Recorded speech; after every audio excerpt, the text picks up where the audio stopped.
Wow, we're just going to do all kinds of videos today.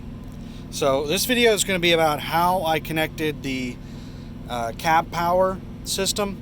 Now I think this system, it's made by Philips Timcrow or something like that.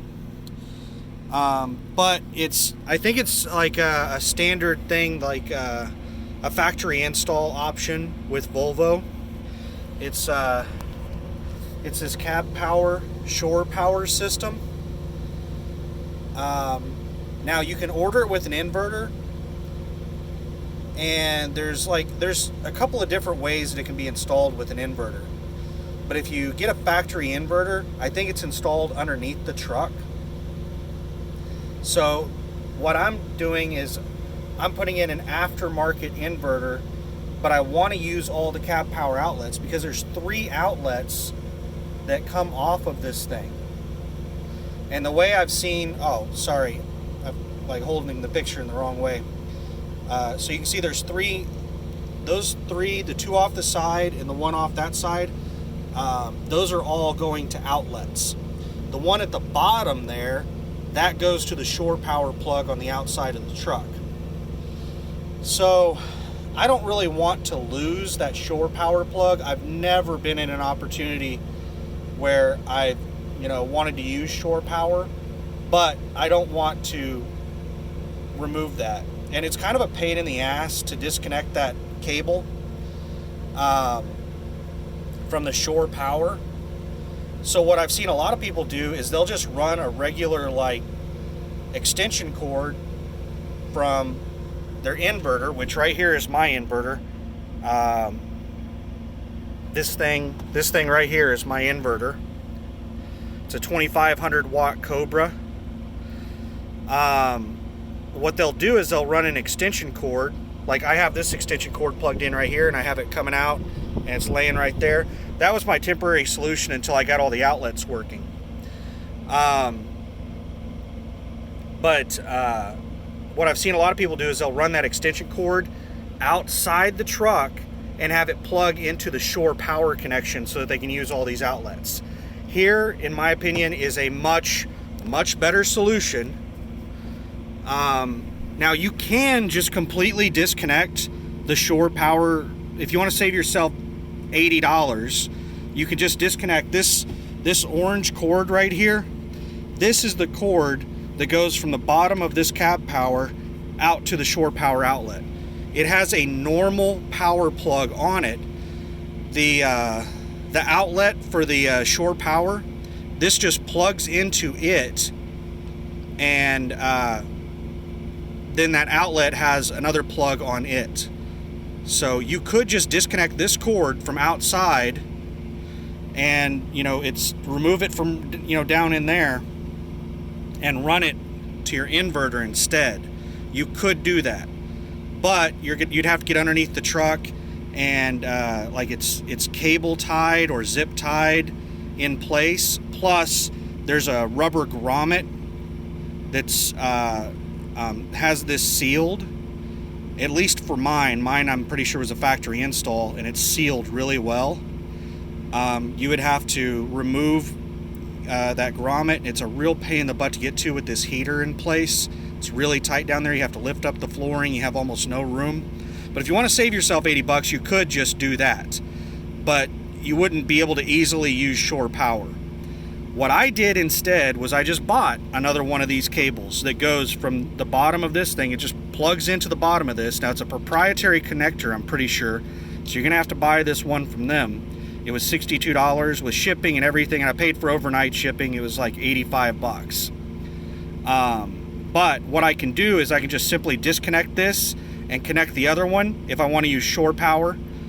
I can just switch back and forth between the two, but I just connected this underneath there, and I just plugged it into my inverter.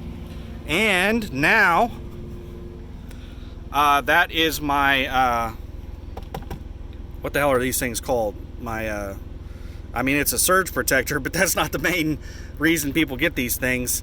It's an outlet extender, whatever you want to call it. So yeah, it has power on all of my normal outlets. So I have a ton of outlets in here now.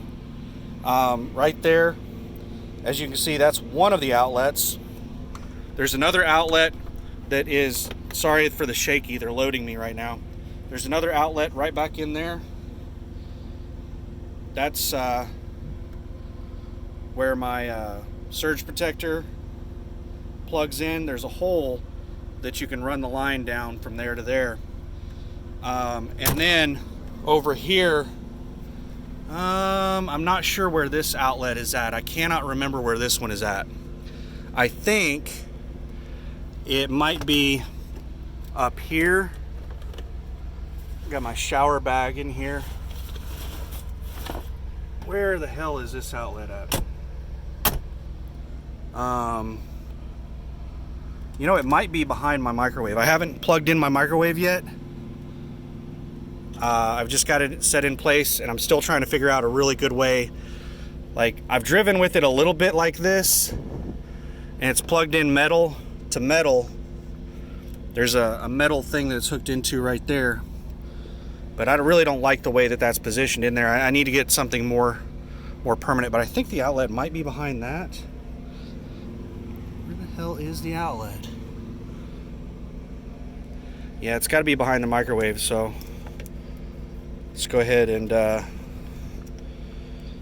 let's disconnect that. Let me pause this video while I pull the microwave out. All right, well, I found the outlet for this side. This is where the microwave was at, and I removed it. As you can see, well, you can't see. I've got this thing right here. Lift this up, and I remove this, and you'll be able to see there's a hole right there for a power line. And I'm like, you're kidding me. So, right here, this is a drawer. And behind this drawer, I'm gonna have to figure out how to completely remove this drawer, because behind this drawer, way back in there, is where the damn outlet is at. That is kind of like really janky on where they put that damn thing. So yeah, I'm gonna have to get this outlet plugged into that, and yeah.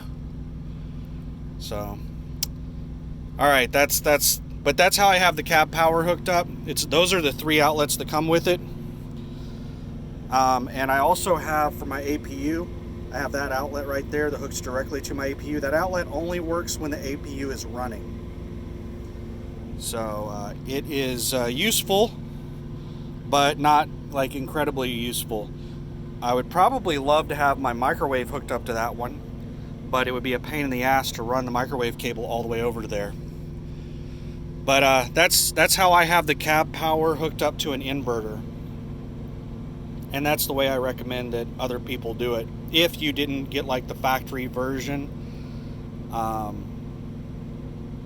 that's the best way that I've found to do it. I think running the extension cord to the outside of the truck is a really bad way of doing it, and I don't think you should do that. So that one works really well, and the outlets are working for me. So thanks for watching. Have a good one. Bye.